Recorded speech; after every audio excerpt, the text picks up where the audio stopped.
Hello, അസ്സാം വലൈക്കും. ഇന്ന് നമുക്കൊരു അടിപൊളി ഗുലാബ് ജാമുൻ ആയാലോ. വളരെ ഈസി ആയിട്ട് ഭയങ്കര സോഫ്റ്റ് ആയിട്ടുള്ള ഗുലാബ് ജാമുൻ. അതിന് വേണ്ടിയിട്ട് ആദ്യം നമുക്കതിൻ്റെ സിറപ്പ് റെഡിയാക്കാം. ഞാനിതൊരു പാനിലോട്ട് 1 കപ്പ് പഞ്ചസാരയും 1.5 കപ്പ് വെള്ളവും ഒഴിച്ചിട്ടുണ്ട്. ഇനി അതിലോട്ട് 1 ടീസ്പൂൺ ഏലക്കായ് പൊടി ഇട്ട് കൊടുക്കാം.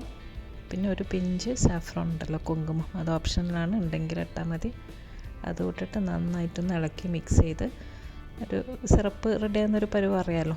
അപ്പോൾ അങ്ങനെ റെഡിയാക്കിയിട്ട് എടുത്തിട്ടുണ്ട്.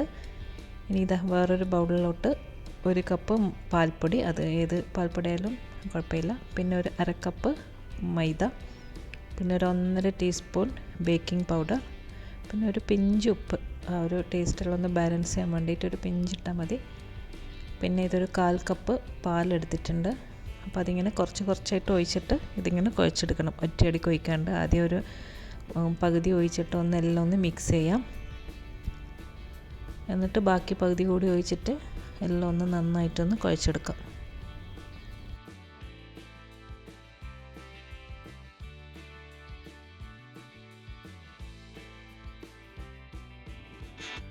ഇനി അതിലോട്ട് 1 ടേബിൾ സ്പൂണ് മിൽമ ഗീ ഉണ്ടല്ലോ, അത് ഇട്ട് കൊടുക്കുക.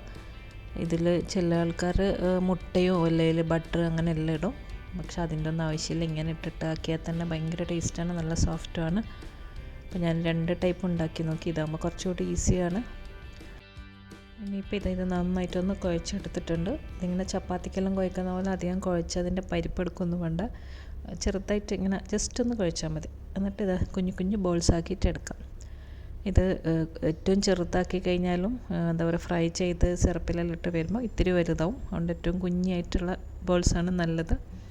അങ്ങനെ ഞാനിതെല്ലാം ഇങ്ങനെ ഉരുട്ടിയെടുത്തിട്ടുണ്ട്. ഇനി നമുക്കത് ഫ്രൈ ആക്കി എടുക്കാം, അല്ലെങ്കിൽ അത് ക്രാക്ക് വരും. ഈ ബോൾസ് ആക്കുന്ന സമയം കൊണ്ട് നമുക്ക് എണ്ണ ചൂടാൻ വേണ്ടി വെക്കണം.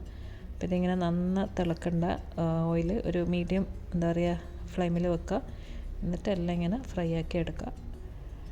അങ്ങനെ മെല്ലെ എല്ലാം ഒന്ന് ചുറ്റിച്ച് എല്ലാ സൈഡും ഒന്ന് ബ്രൗൺ ആവണം. കുറച്ച് ചെറിയ തീയിൽ തന്നെ വെക്കുക. എന്നിട്ട് ഇങ്ങനെ ഫ്രൈ ആയിട്ടുള്ളത് എടുത്തിട്ട് നമുക്ക് നേരെ ഡയറക്റ്റ് തന്നെ ആ സിറപ്പിലേക്ക് ഇട്ട് കൊടുക്കുക. പെട്ടെന്ന് തന്നെ ചൂടോടെ എന്നിട്ട് അതിലൊരു 1 ഹവറെങ്കിലും സിറപ്പിൽ കിടക്കണം.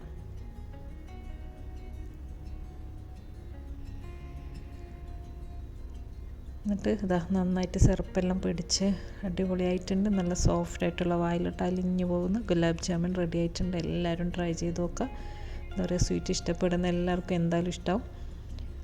അപ്പോൾ അടുത്തൊരു നല്ലൊരു റെസിപ്പിയുമായിട്ട് ഇനിയും കാണാം ഇൻഷാ അല്ലാഹ്. അസ്സലാമു അലൈക്കും, ബൈ.